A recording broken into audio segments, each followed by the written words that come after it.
आज अचानक भाई की याद कैसे आ गई? जतिन, आज मैं तुम्हें ये समझाने आई हूँ कि आखिर ये झगड़ा कब तक चलेगा। पता है तुम्हें, तुम्हारी वजह से मुझे बाबूजी ने क्या क्या सुनाया। मेरी वजह से? मैंने ऐसा क्या कर दिया? प्रॉपर्टी को लेकर तुम्हारे और इनमें जो झगड़ा चल रहा है उसे खत्म कर दो। ये बात अपने पति से क्यों नहीं कहती? दौलत की हवस तो उसे है, लालची कहीं का। चुप रहो।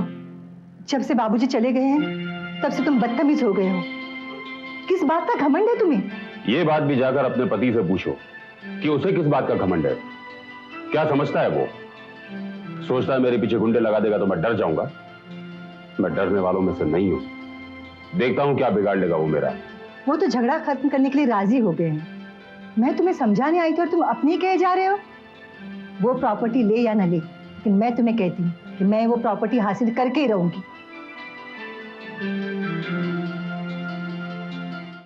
बहुत जमाने बाद हमारी याद आई है राज साहब। लगता है तुम उन लोगों के साथ कुछ ज्यादा ही घुल मिल गए हो। नहीं नहीं, ऐसी कोई बात नहीं है केके साहब। आप तो जानते हैं कि मैं अपनी माँ से बहुत प्यार करता हूँ। जानता हूं और बहुत अच्छी तरह से जानता हूं भाई। इसीलिए तो तुमने अपनी जिंदगी का सबसे बड़ा रिस्क लिया है, वरना तुम्हारी जगह कोई दूसरा होता तो इतना बड़ा रिस्क नहीं लेता। मैं ये भी जानता हूं कि वो लोग तुम पर बहुत विश्वास करते हैं। लेकिन जब उनको ये मालूम पड़ेगा कि तुम उनके विश्वास को ठेस पहुंचा रहे हो, उनके साथ विश्वासघात कर रहे हो, तब उनके दिल पर क्या गुजरेगी? क्या गुजरेगी? ज्यादा से ज्यादा वो लोग मुझे घर से धक्के मार के बाहर निकल देंगे या पुलिस के हवाले कर लेंगे। खैर, मैं अपनी मां के लिए कुछ भी बर्दाश्त करने के लिए तैयार हूं। अच्छा, फिर तो एक बात कहनी पड़ेगी। मरने के बाद तुम सीधे स्वर्ग में जाओगे राज। या अपनी मां के लिए तुमने अपनी जिंदगी को दांव पर लगाया। Yes. Thank you so much sir कि आप मेरे बारे में इस तरह से सोच रहे हैं। लेकिन सर, आप अपने बारे में सोचिए, क्योंकि मुझे लगता है कि इस दुनिया में किसी की मजबूरी का फायदा उठाने से बढ़ के पाप और कोई नहीं है। मतलब तुम ये कहना चाहते हो कि मरने के बाद मेरा ठिकाना नर्क है? नहीं नहीं, ऐसे मैंने तो नहीं कहा। अगर आप सोच रहे तो। देखो राज, मरने के बाद किसे क्या मिलेगा कौन जानता है। मैं तो ये कहता हूं कि इंसान को ये सोचना चाहिए कि जिंदगी भर उसने क्या हासिल किया। अब मुझे ही ले लो। जिंदगी ने मुझे बेशुमार खुशी, इज्जत, शोहरत, दौलत सब कुछ दिया। मेरे लिए तो ये दुनिया ही स्वर्ग है, और मेरी नजरों में इस दुनिया से बढ़कर और कोई स्वर्ग नहीं है। और मेरी नजरों में इस दुनिया से बढ़ के नर्क और कोई नहीं है केके साहब। खैर, ये तो अपना अपना पॉइंट ऑफ व्यू है। You are right. खैर, छोड़ो इन बातों को। राज, मैंने तुम्हें इसलिए बुलाया है कि ये जो आंख मिचोली का ड्रामा हम लोग खेल रहे हैं, इसे हम बंद कर दें।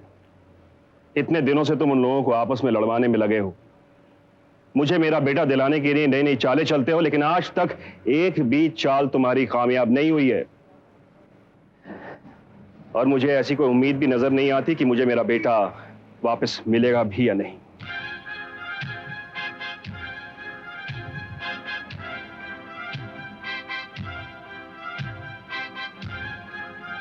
आप क्या चाहते हैं केके साहब? मैं ये सोचता हूं राज कि मैं तुम्हें तुम्हारी जिम्मेदारी से मुक्त कर दूं। तुम्हारे आत्मा पर जो बोझ है ना, भाई तुम ही तो कहते थे कि जो कुछ भी तुम कर रहे हो वो गलत है। वो बोझ भी उतर जाए। इसीलिए मैं चाहता हूं कि मैं तुम्हें आजाद कर दूं और तुम जो चाहे वो करो। रही मेरे लड़के को मुझ पर लाने की बात, तो उसके लिए मैं कोई नया तरीका चूज कर लूंगा। कहते हैं ना, जब सीधी उंगली से घी नहीं निकलता तो उंगली को टेढ़ा कर लेना चाहिए, और अब की बार मैं वही करूंगा राज। जैसी आपकी मर्जी सर। वेल, मेरा काम तो बन ही जाएगा, तुम्हारे दिल का बोझ भी हल्का हो जाएगा। लेकिन मुझे तुम्हारी मां के लिए बड़ा अफसोस है। बेचारी का क्या होगा, बिला वजह मौत के मुंह में पहुंच जाएगी वो। लेकिन ये तुम्हारी पर्सनल प्रॉब्लम। ठीक, मैं चलता हूं।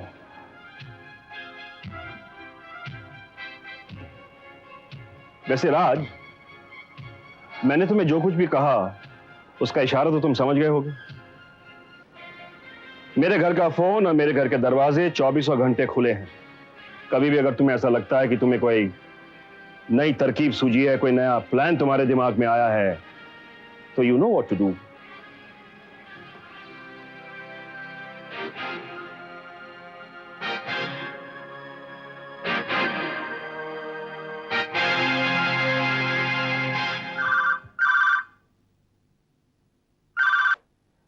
हेलो। कौन बोल रहा है? सुमित, आप कौन? बेटा मैं जमुना बोल रही हूँ। माँ? बेटा तुमने मुझे माँ कहा। क्यों?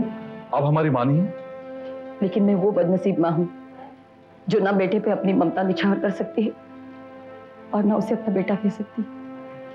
क्यों? क्यों बेटा नहीं कह सकती?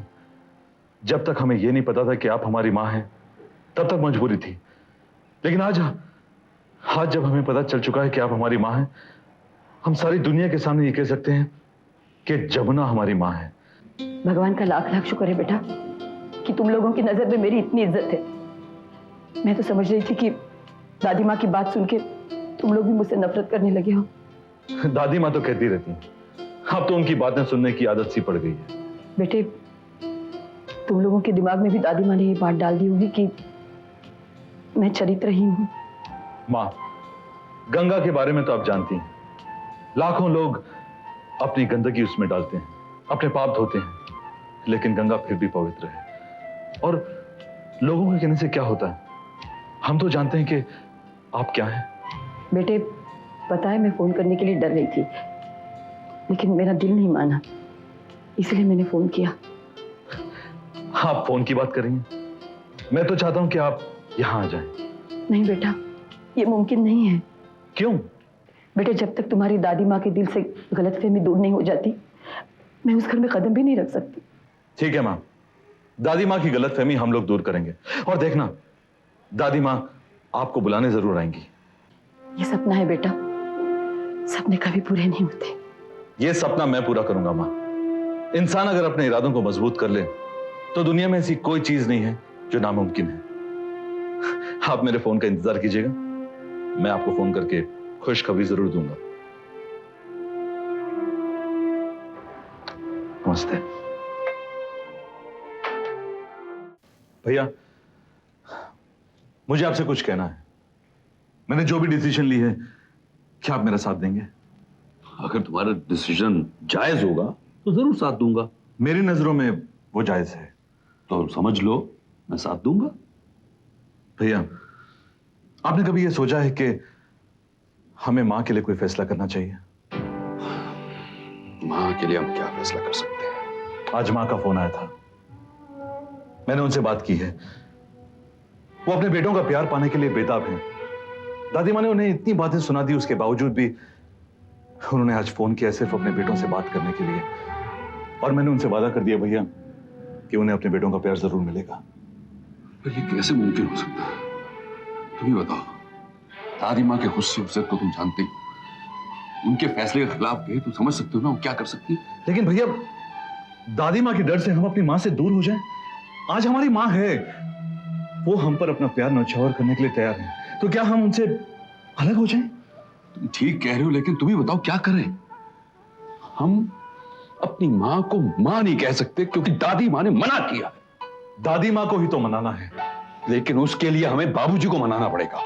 मनाना नहीं पड़ेगा, वो जरूर मान जाएंगे, क्योंकि बाबूजी को इस बात का एहसास है कि उन्होंने मां को घर से बाहर निकालकर बहुत बड़ी गलती की है और वो अपनी गलती को सुधारना चाहेंगे।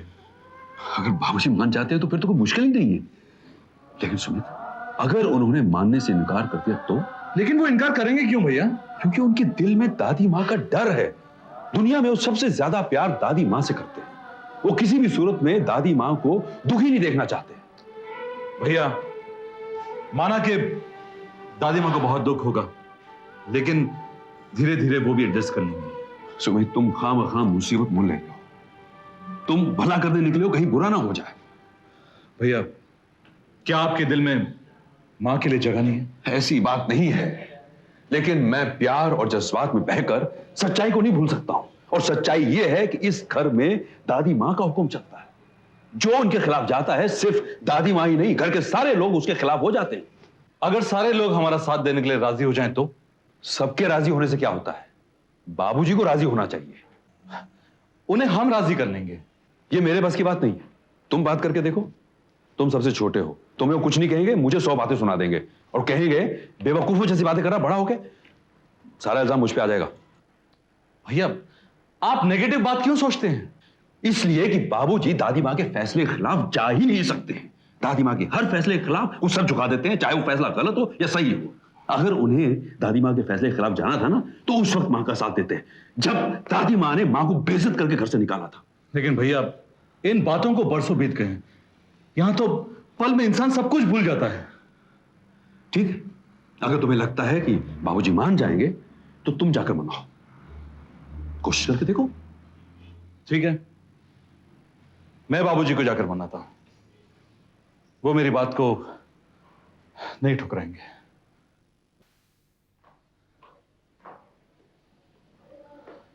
बाबूजी। हाँ बेटे। अब कहीं जा रहे हैं आप? हाँ, एक दोस्त से मिलने जा रहा हूँ। जल्दी में तो नहीं है? नहीं बेटे, यूं ही गप्पे लड़ाने जा रहा हूँ। तुम तो जानते हो घर में बैठ बैठ कर मैं बोर हो जाता हूँ। क्यों, कुछ खास काम था? हाँ। जी बाबूजी। कहो।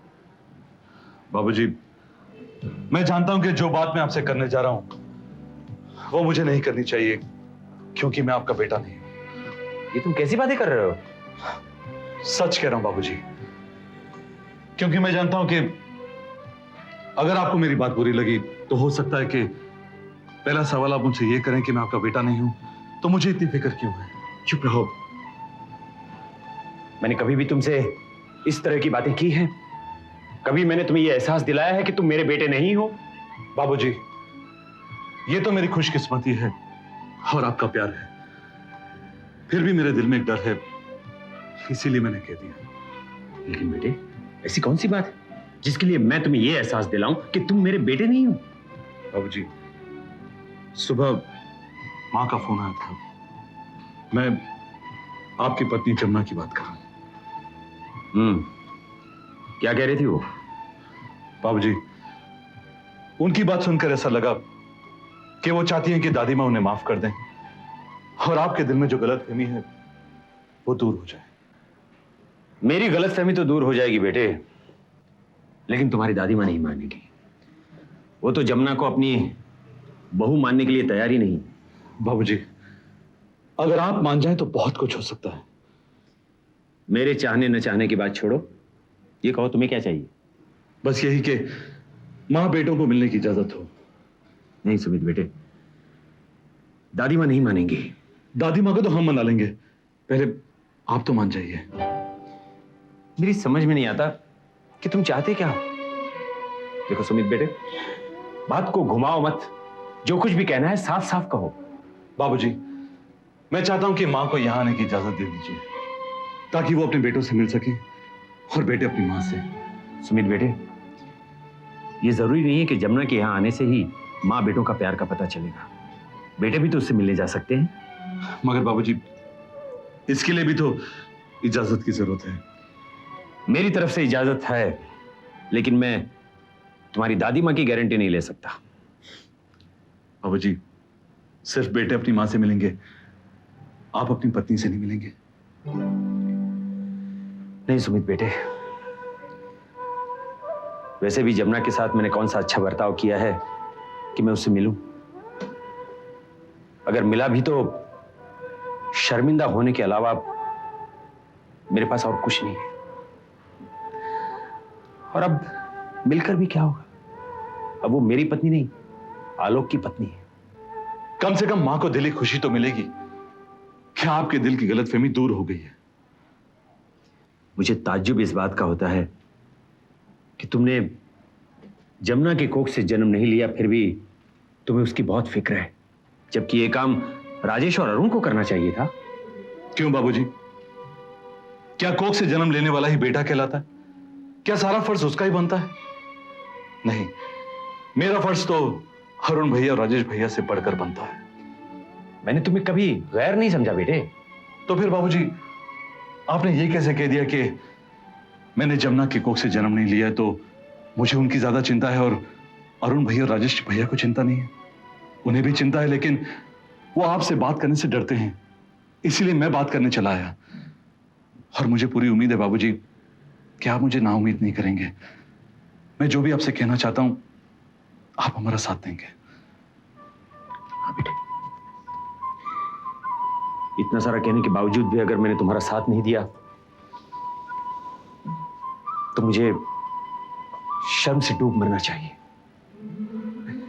सुमित बेटे, बस एक बात का ख्याल रहे कि तुम्हारी दादी मां को दुख न पहुंचे। मैं वादा करता हूं बाबूजी कि दादी मां को कोई दुख नहीं पहुंचेगा। वो नाराज तो जरूर होंगी, लेकिन धीरे धीरे उनका गुस्सा ठंडा हो जाएगा। ठीक है बेटा, तुम जो भी करोगे मैं तुम्हारे साथ हूं। थैंक यू बाबूजी, ये कहकर आपने मेरा बोझ हल्का कर दिया। लेकिन बेटा, एक बात का ध्यान रखना, बहुओं को कौन समझाएगा? अरे बाबूजी, उसकी जिम्मेदारी आप मुझ पर छोड़ दीजिए, मैं सारा मामला ठीक कर दूंगा। थैंक यू बाबू। क्या बात है, आप दोनों इस तरह हमारे पास क्यों आए हो? एक बहुत बड़ा फैसला करना है, इसलिए तुम लोगों की राय, तुम लोगों के साथ जरूरी है। हम लोग तो हमेशा से आप लोगों के साथ हैं, इसमें पूछने की क्या बात है? बात ही कुछ ऐसी है जो पूछना पड़ रहा, क्योंकि हम जानते हैं कि आप लोगों के दिलों में दादी माँ के लिए बहुत इज्जत और प्यार है, और ये फैसला उन्हीं के बारे में है।